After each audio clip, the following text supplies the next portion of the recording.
এই যে বন্ধুরা, আমার সব মশলায় পাটায় বেটে রান্না করি আমরা। তাই আদা জিরে বেটে রেখেছি, শুকনো মরিচ বেটে রেখেছি। আমি আজ মাংস রান্না করবো। যে কেটে ধুয়ে রেডি করে রেখেছি, আলু ভেজে ভেজে রেখেছি। আর সজনের ডাঁটা দিয়ে ছোটো মাছ দিয়ে একটা তরকারি করেছি। এই যে উস্তে চচ্চড়ি, এখানে ছোটো মাছ ভাজি, দু উস্তে ভাজি আছে। আর এই যে মাংসের মশলা কষাচ্ছি বন্ধুরা। আমার একটু ছেলের সাথে কথা বলতে যে একটু মশলা কড়া হয়ে গিয়েছে, তা আমি এখন বাকি মশলা দেব, আপনারা দেখতে থাকুন। সব মশলা দিয়ে মশলাটা কষাচ্ছি। তাই মশলা ভালো করে তেল ছেড়ে দিলে আমি মাংস দেবো।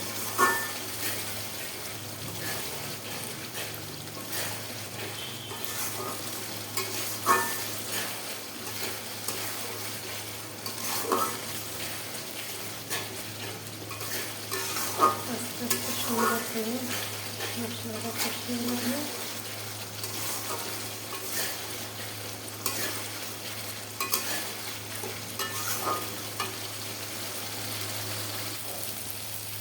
মশলা থেকে তেল ছেড়ে দিয়েছে, এবার আমি মাংসটা দিয়ে দেবো।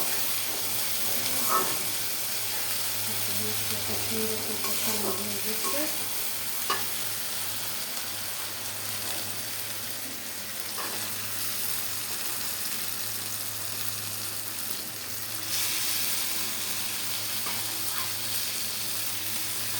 দেশি মুরগির মাংস, আমাদের পোলট্রি খায় না।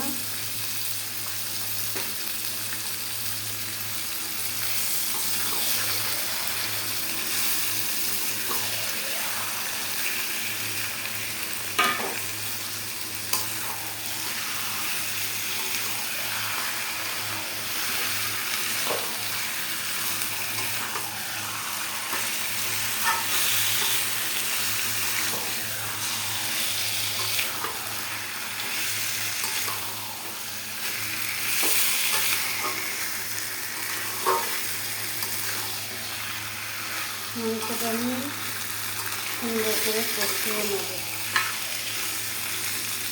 একটু ঢাকা দিয়ে দেবো।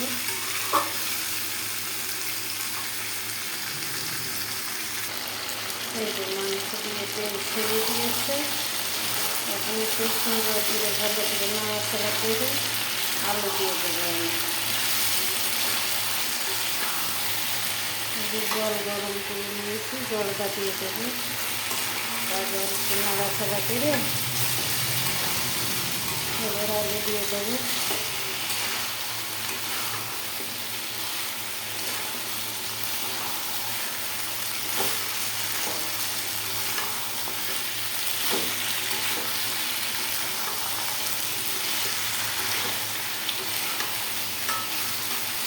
আমার আলু বেশি পছন্দ করে দিলে আলুর পরিমাণটা একটু বেশি দেওয়া হয়েছে। মুরগির মাংস আমি তো খাই না, আমার জন্য এই যে ডাটা দিয়ে ছোটো মাছ রান্না করেছি, উস্তে ভেজেছি।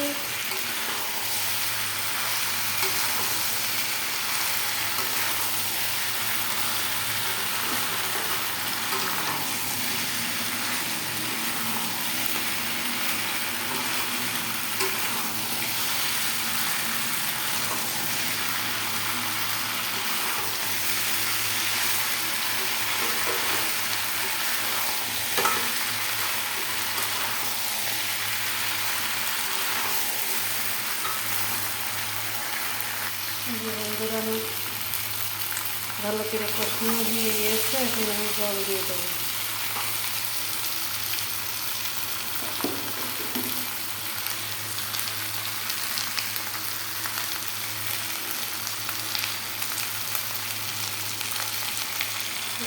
জলটা দিয়ে দিলে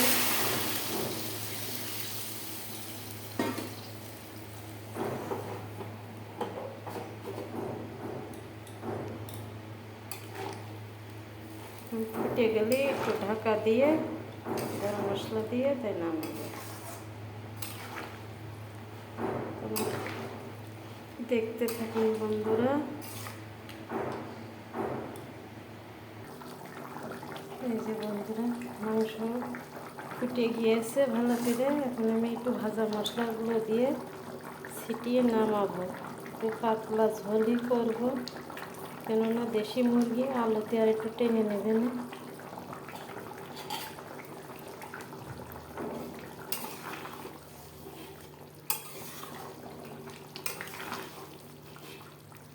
খুব পাতলাও হবে না, একটু টেনে নেবে না।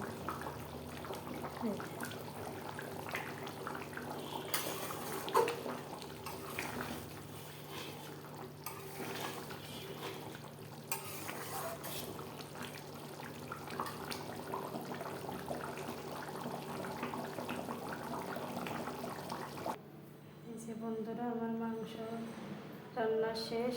আমি এই যে ঢেলে রেখেছি গামলায়। তো আমার ভিডিওটা যদি ভালো লাগে একটু সাবস্ক্রাইব করে পাশে থাকবেন সবাই। ধন্যবাদ সবাইকে।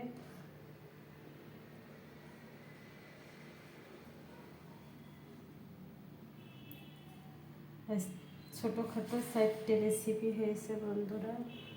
তা ভিডিওটা যদি ভালো লাগে একটু সাপোর্ট করে পাশে থাকবেন। ধন্যবাদ সবাইকে, ভালো থাকবেন।